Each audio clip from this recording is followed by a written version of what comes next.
Words from a wonderful colleague of mine, Greta Crosby, who writes, "Let us not wish away the winter.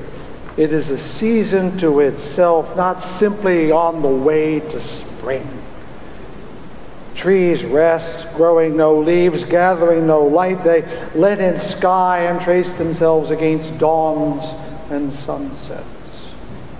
The loom of fog softens edges, lulls the eyes, awakens the unquiet. A low, dark sky snows with an emblem of individuality, liberality, and aggregate power.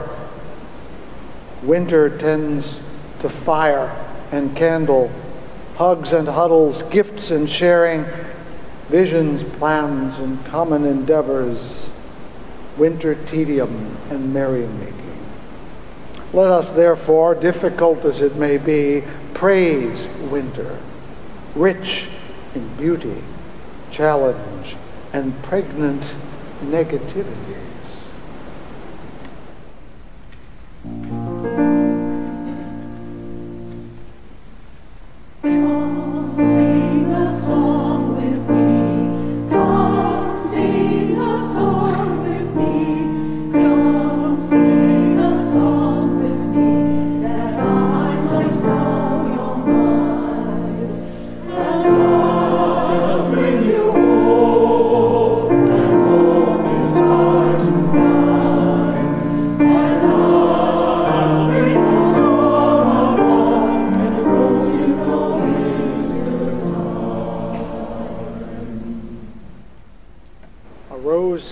In the wintertime.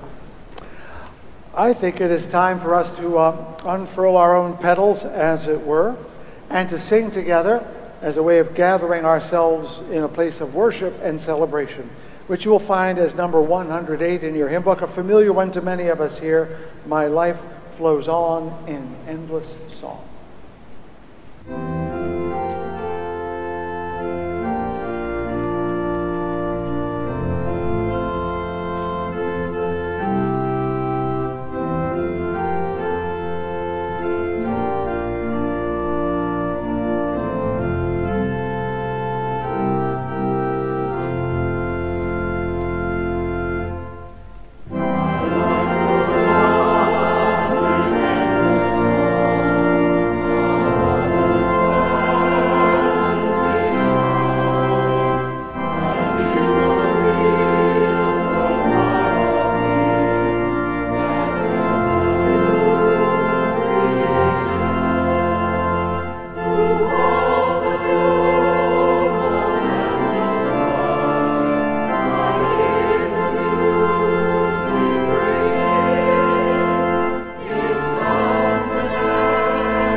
invite you to share with me now in the words of responsive invocation.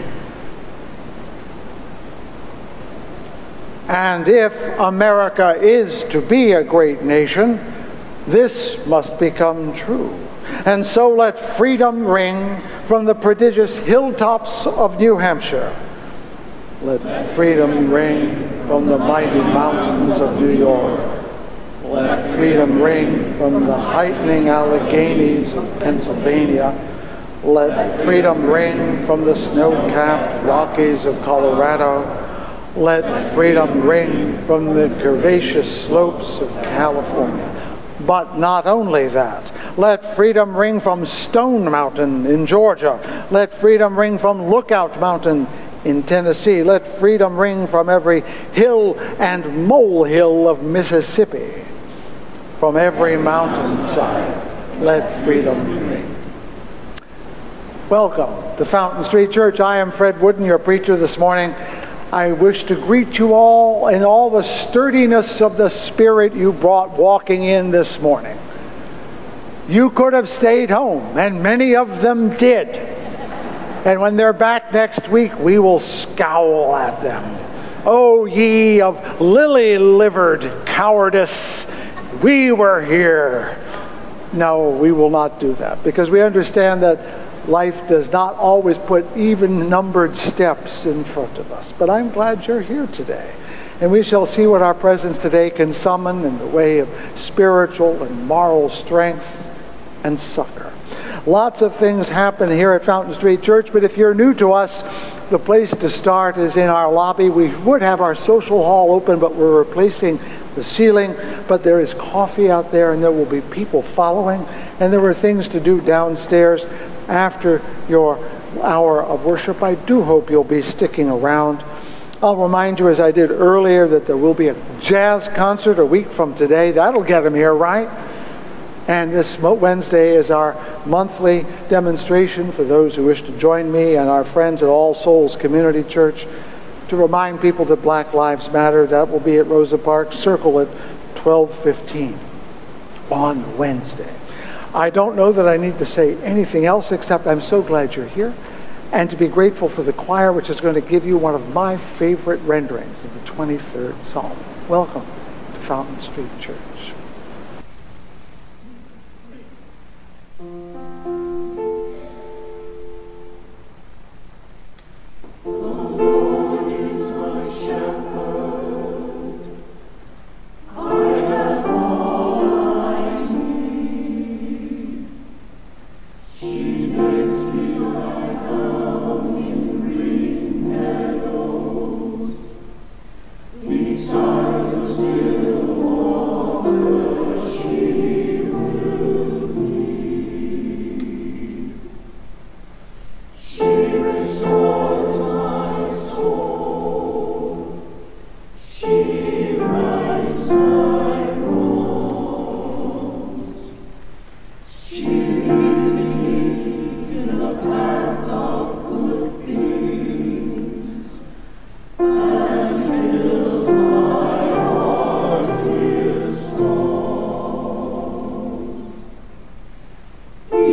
I'm not sure that this microphone around my neck is working, so I'll favor this one.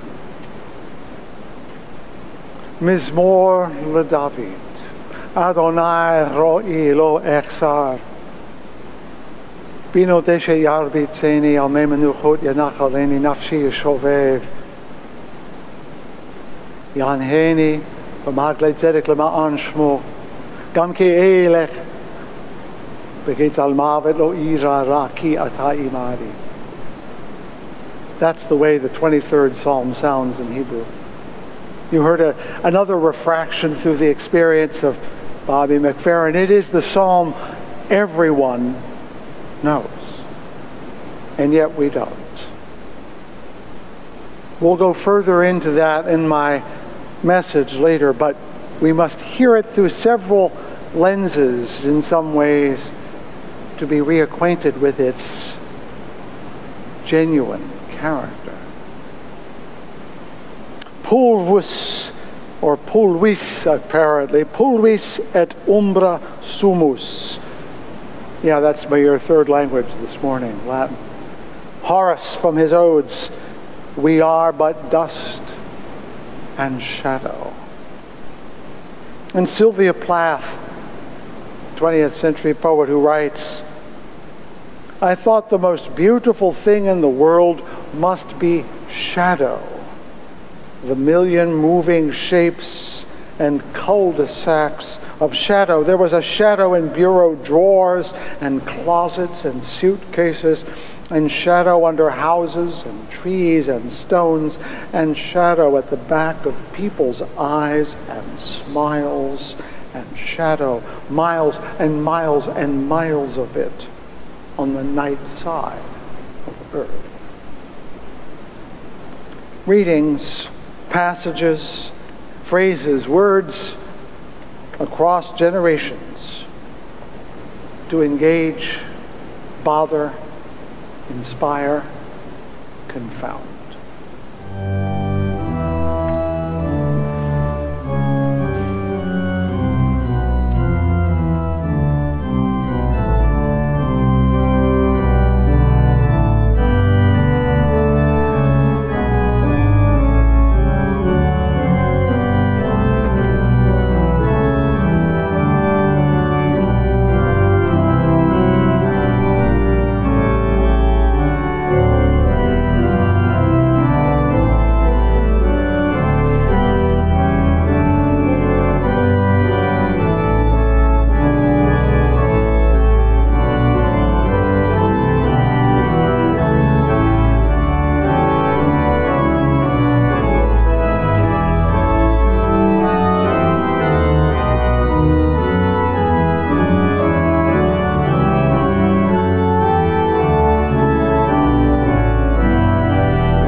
We've all heard the phrase tempus fugit, time flies. It's the same word, fugit, that is the root for the word fugue, which is the form you just heard. Because a fugue takes its origins from the idea that there's a few notes that fly and then circle around each other almost like a flock of birds. So this most rigorous of musical forms is intended to soar. And I think Mendelssohn did a pretty good job of lifting those notes. That has nothing to do with the prayer, by the way. Just that the music sometimes makes me think of things, which is what it should do. I am standing in judgment today as we approach this moment of prayer and meditation and silence. Standing in judgment under the very words that I selected to be at the top of our order of worship. In the end, we will remember not the words of our enemies, but the silence of our friends.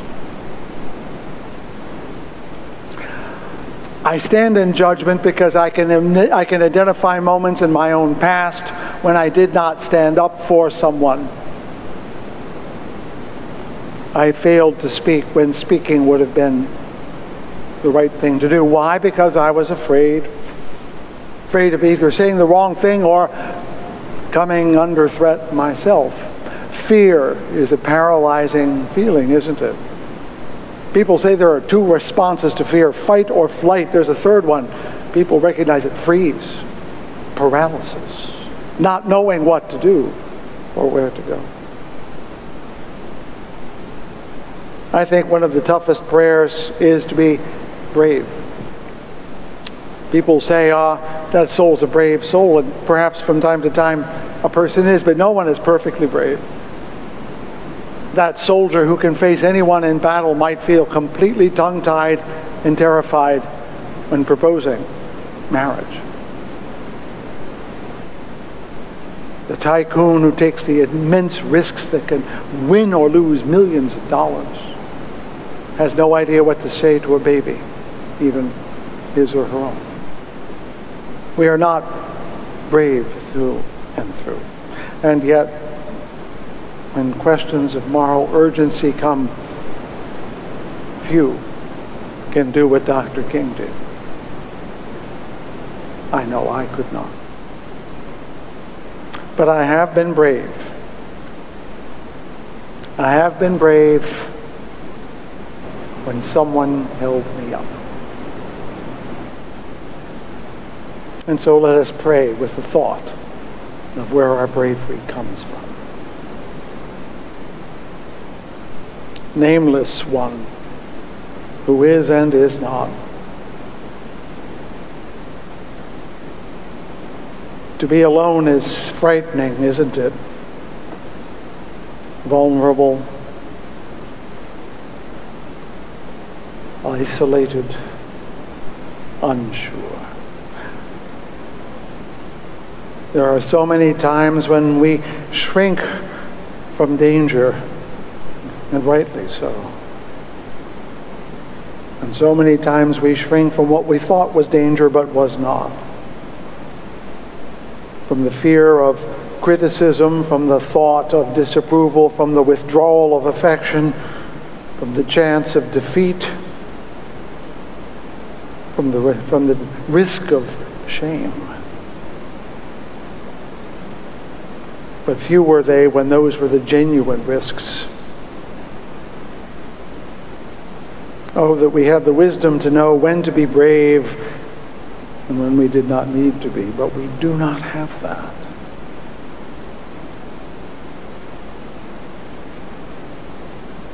And so if we ask anything of anyone, including ourselves, how can we stand brave? And we know it is possible when someone stands with us. Whatever you are or are not, it is that company in the face of danger that we crave. That we are not alone when called upon. To break silence, to reach a hand, to stand between danger and those we love. No, it makes no sense. But we all want you there.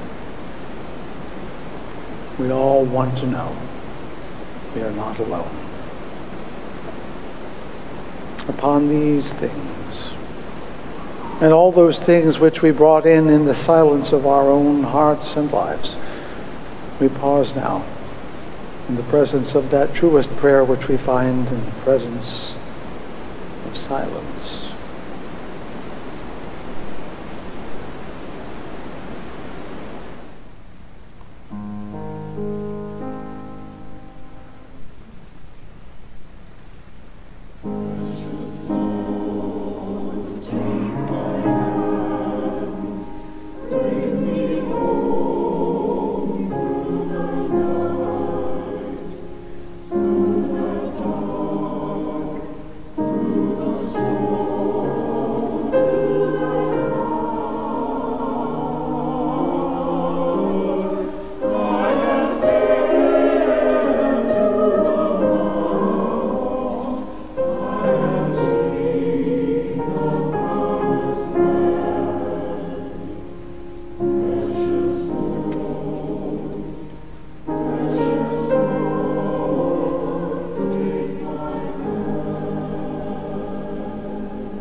I think now of those whose lives in this community came to their conclusion at this year and in years past, whose spirit and presence gave us this community and preserves it with their commitment. And so to their honor, I lift up their names, that we may remember always that we stand but on the shoulders of those who go before us and are grateful for their company, truly a communion of saints. I lift up the names of Verna Sanders and Bob Kriegbaum, of Walter Kepp and Dick Brooks and Sam Bacon. El Malay Rachamim, Shokein Barachamim, God filled with mercy, dwelling in the heavens heights, bring proper rest beneath the winds of your Shekinah, your presence, to the souls of our beloved who have gone to their eternal place of rest. May you, who are the source of mercy, shelter them beneath your wings eternally, and bind their souls to you and to we the living, that they may rest in peace, that we may be at peace, and let us say, Amen. So I was 9 years old when my parents plucked us from the home I knew and loved and moved us to a new home. Now, mind you, it wasn't far. We were moving from Silver Spring, Maryland to Baltimore, and we had visited relatives in Baltimore many times. But on the first day of school, I was quite sure that we were now in a very different place than where I was. Because right after saying the Pledge of Allegiance, and I was about to sit down, a student got up and started reading something from the Bible. Then we said the Lord's Prayer. These are things we didn't even do in my Unitarian church. Now, a year later, the Supreme Court ruling came down, and it was all put to a halt, a canker sore in the flesh of evangelicals to this very day. But if those devout advocates of prayer in public schools had seen it in action, they may have changed their mind. It was always a desultory rite, and though each child had a turn choosing the passage they would read and leading us in the Lord's Prayer, 80% of the time we heard the same thing, the 23rd Psalm. It remains one of the two things I remember distinctly from the 4th grade. The other one was meeting a little girl named Wendy. And that means we have known each other for 55 years. And as all honest men would admit, without her in my life, I would be a mere shadow of the man I am today. My message this morning plays on the most vivid part of that psalm that we all know and have learned through some agency or another. And that phrase, the shadow of death. My interest in the Bible as a religious liberal is a legacy of the awkward fact that my earliest knowledge of all biblical matters came from public school and not from my church. For a community committed to the liberating power of knowledge, I found it very strange that we found the teaching of the Bible to be ferociously terrible and subject to the possibility of infection, but we were thrilled to teach children all about sex. There's an irony in there somewhere. Now, back in the fall of this year, I began this pilgrimage through the book of Psalms, and I noted on the second Sunday that the second psalm is familiar to me not through the Bible but through a musical piece. And here I'm going to need my wonderful colleague Marilyn to help me out. The musical piece has a story. In my first year of seminary, I was working part-time for a children's choir, and I was deputized to help coach and then transport a young boy soprano to a performance of Leonard Bernstein's Chichester Psalms. The story is that I had to borrow a car. The story is that I was a new driver. The story is that it was raining heavily. And the story is that I actually had a very bad automobile accident with that car. And I was completely undone by it. But no one was hurt. The car, sadly, never recovered. But the boy and I were okay. And I delivered him somehow to this concert, and somehow beyond being shaken, he was able to make this noise that is so wonderful. And I wish he were here today. He'd be all grown up, of course. But I heard the 23rd Psalm in a brand new way. And for fear of ruining it for you, I'd like you to hear it at least through my very poor tenor voice, just a piece of it. It begins as though someone were plucking an ancient harp.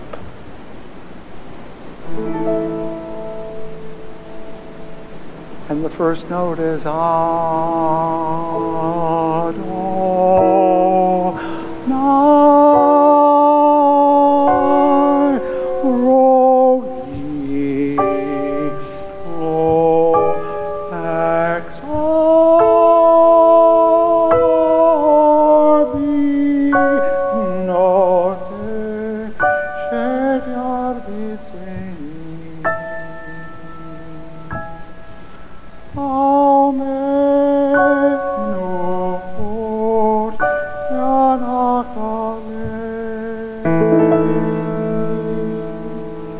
Does that sound anything like the way it does in church?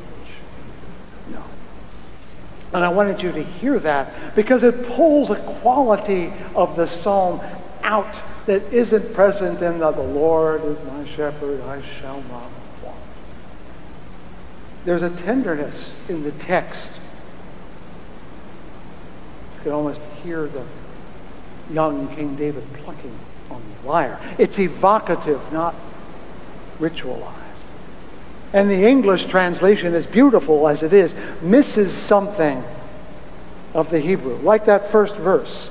We say, the Lord is my shepherd. The Lord is my shepherd. 5 words. Hebrew says it in 2 words. Adonai, Ro'i. It feels almost intimate. The next 4 words are only 2 in Hebrew as well. Lo, exar. I shall not want.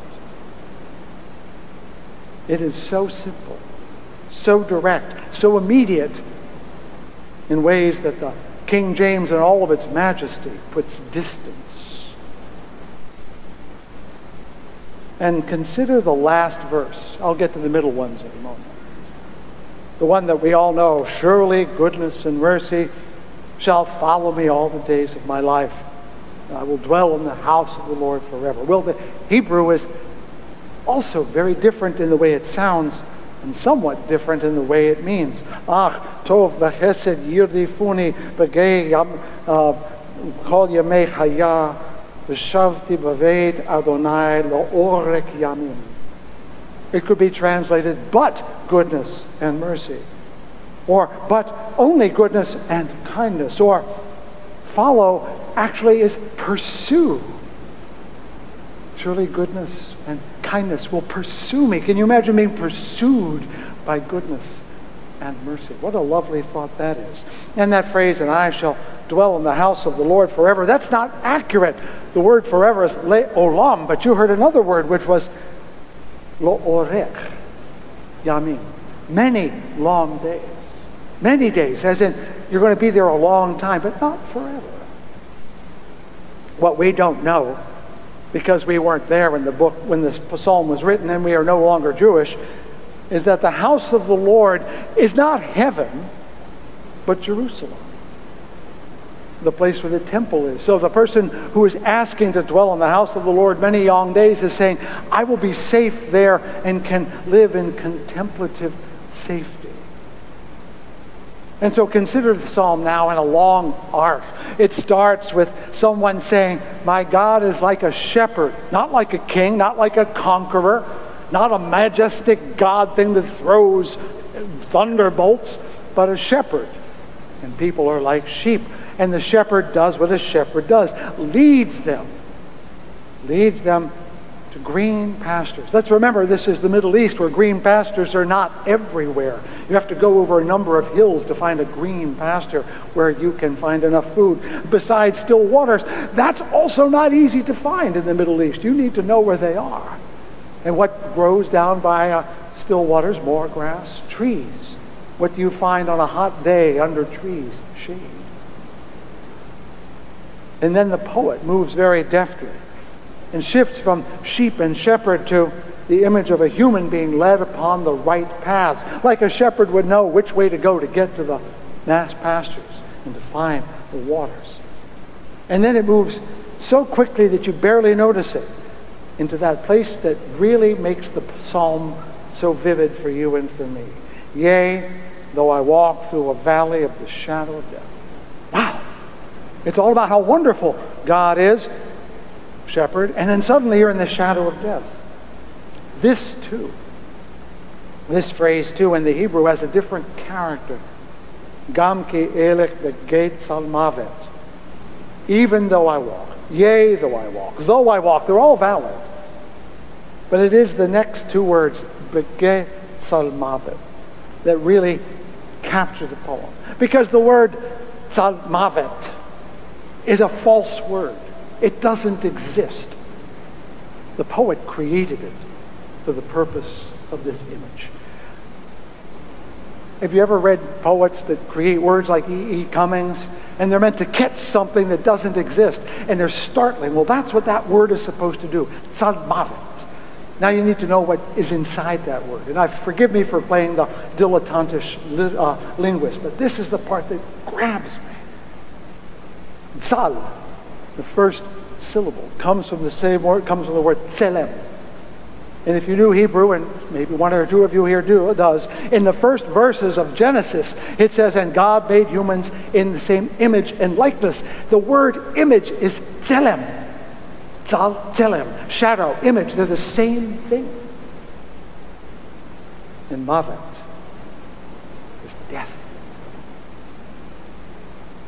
On our bedroom wall at home is a silhouette of my wonderful wife made when she was younger than 9. Maybe you don't know silhouettes if you're under 50. But it used to be as a child, you would sit on a chair in profile and a bright light would shine against your face, against a white piece of paper, and someone would then trace the outline of your shadow all the way around, and then very carefully cut that out and place a piece of black paper behind it. And it was called a silhouette. And the wonderful part about a silhouette is it can capture intense details of the outline. The silhouette of Wendy actually includes her eyelashes. It is exactly the same size as her head again. And there are wisps of hair. Something you wouldn't catch in a photograph of that day. And yet, there's no color, there are no eyes, there are no features, but it is inimitably her that's there. When I want to talk about the word salmivet, we're talking about death's silhouette. Something so crisp and clear we would recognize it the moment we see it, but it is not the thing itself. How many of you have seen horror pictures where the shadow of the evil thing is seen and it's more terrifying than the thing itself?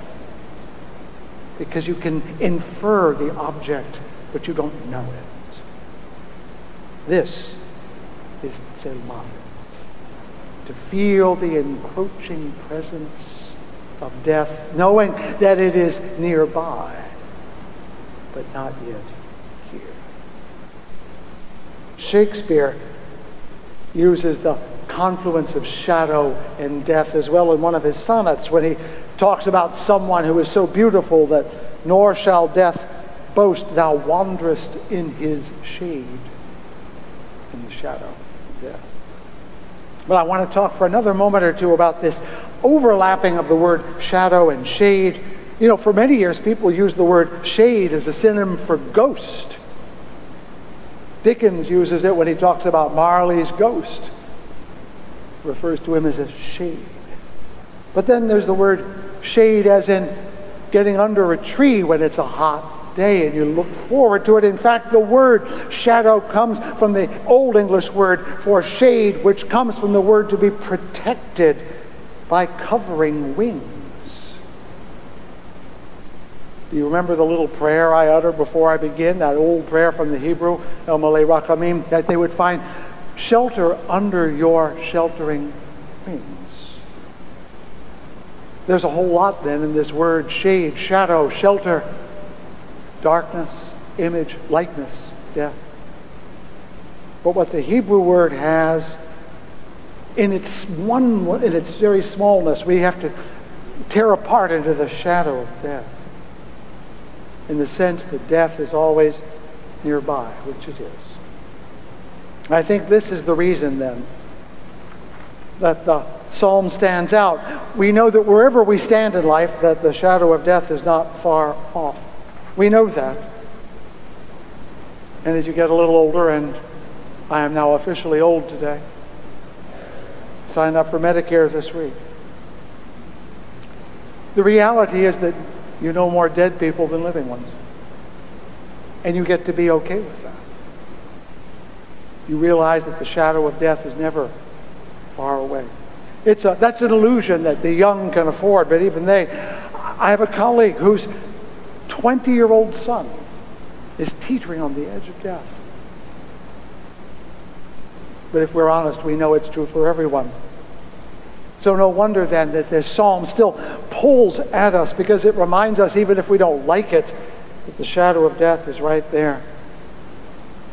We love this psalm because it is both a reminder of our mortality and a promise that mortality is not in some way total.